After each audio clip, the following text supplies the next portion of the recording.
Hello everyone, welcome to my channel. My name is Rashi Goel and in this video we are going to solve 3 power 3x plus 3 power 3x plus 3 power 3x is equals to 7 power 3x plus 1 and we have to find the value of x. So let's start with the today's video solution.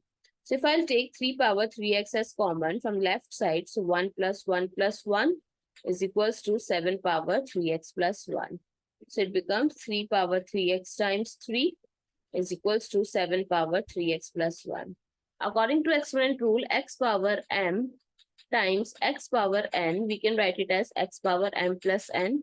So we can write 3 power 1. So it becomes 3 power 3x plus 1 is equals to 7 power 3x plus 1.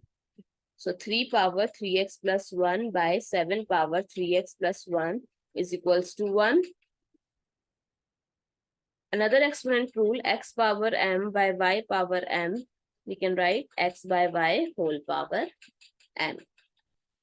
So 3 by 7 whole power 3x plus 1 is equals to 1.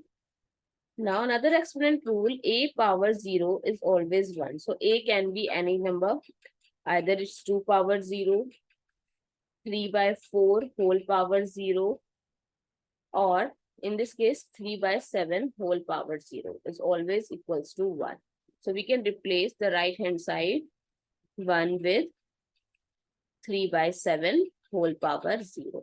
Now if we compare both sides, if the base are equal, their power are also equal. So 3x plus 1 is equals to 0. 3x is equals to negative 1. X is equals to negative 1 by 3. So the value of x is negative 1 by 3. I hope it's clear and you find it useful. So please give us a thumbs up and do subscribe to my channel. Stay tuned.